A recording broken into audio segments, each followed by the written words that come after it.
Hello दोस्तों, कैसे हैं आप लोग। आशा करता हूं कि आप लोग बहुत अच्छे होंगे।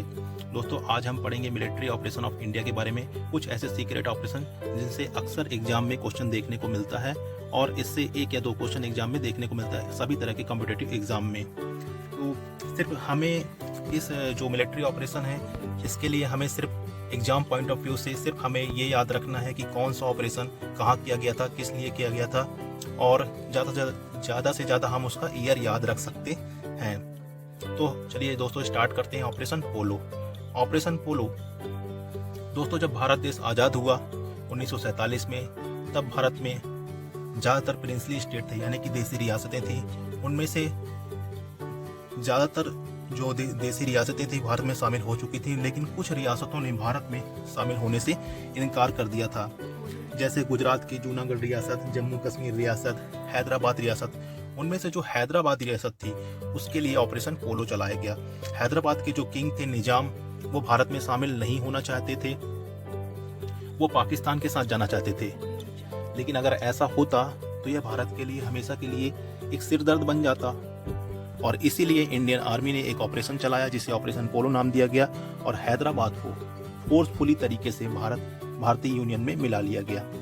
उस समय भारत के गृह मंत्री, होम मिनिस्टर सरदार वल्लभ भाई पटेल ने उस्मान अली खान से रिक्वेस्ट किया कि वो भारत में शामिल हो जाएं, पर उन्होंने ऐसा करने से इनकार कर दिया। जो निज़ाम था वो हैदराबाद को एक इंडिपेंडेंट नेशन बनाना चाहता था, लेकिन सरदार पटेल को पता था इस बात का कि अगर भारत के सेंटर में कोई ऐसा इंडिपेंडेंट नेशन बन जाएगा तो ये भविष्य में भारत के लिए बहुत बड़ा खतरा है, और यह भारत के लिए एक अल्सर जैसा काम करता, जो कि सर्जिकली काट कर ही निकाला जा सकता है। तो इसीलिए भारत सरकार ने, सरदार वल्लभ भाई पटेल ने इंडियन आर्मी को आदेश दिया और ऑपरेशन पोलो चलाया गया, और कुछ ही दिनों के भीतर हैदराबाद को भारत में मिला लिया गया। दोस्तों, एक सेकेंड पॉइंट इसमें इंपॉर्टेंट आपको ये याद रखना है कि ऑपरेशन पोलो को ऑपरेशन कैटरपिलर के नाम से भी जाना जाता है। सेकेंड जो ऑपरेशन है, ऑपरेशन हैट, ये भी बहुत इंपॉर्टेंट है, इसे हम याद रखेंगे। इंपॉर्टेंट ऑपरेशन है ऑपरेशन हैट। ऑपरेशन हैट एक सीक्रेट ऑपरेशन है। जब चाइना बार बार न्यूक्लियर एक्टिविटीज कर रहा था, न्यूक्लियर टेस्ट कर रहा था अमेरिका के खिलाफ, अमेरिका ने भारत का साथ मांगा और भारत के साथ मिलकर एक गुप्त ऑपरेशन चलाया जिसका नाम था operation hat.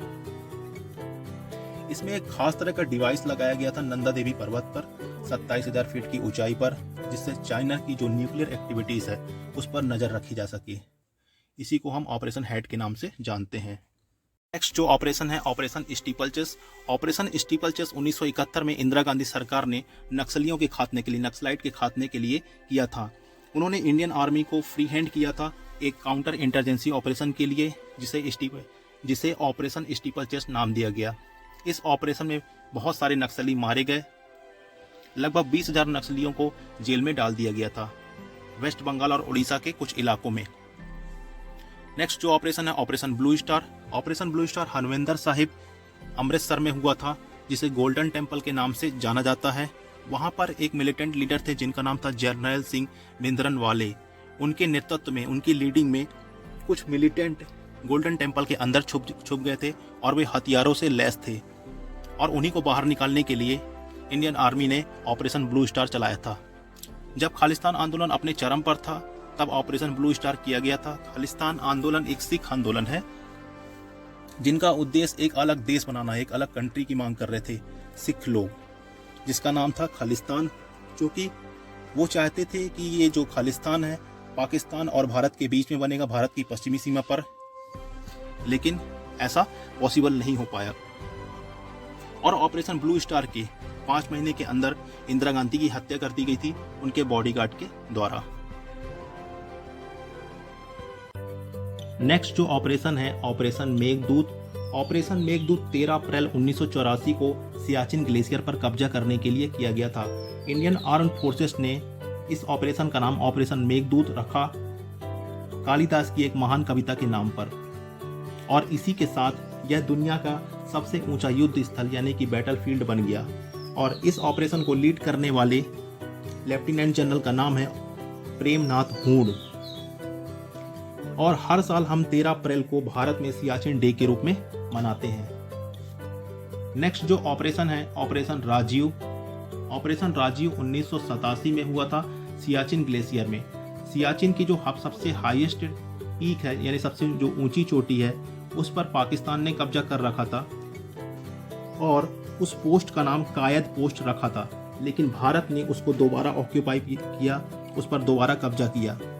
Indian task forces ने एक ऑपरेशन चलाया जिसे ऑपरेशन राजीव नाम दिया गया और इस ऑपरेशन को लीड किया मेजर वरिंदर सिंह ने। 3 बार यहाँ पर कब्जा करने की कोशिश की गई, लेकिन हम नाकाम रहे। लेकिन अल्टीमेटली भारतीय सेना ने एक टीम भेजी जिसे लीड किया नायब सूबेदार बाना सिंह ने और फाइनली हमने सियाचिन की सबसे हाईएस्ट पीक पर कब्जा कर लिया।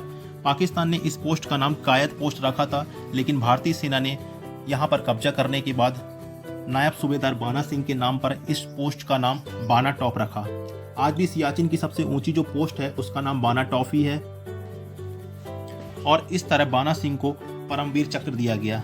ज़्यादातर परमवीर चक्र लोगों को मरणोपरांत दिया जाता है, लेकिन बाना सिंह को परमवीर चक्र जीते जी मिला।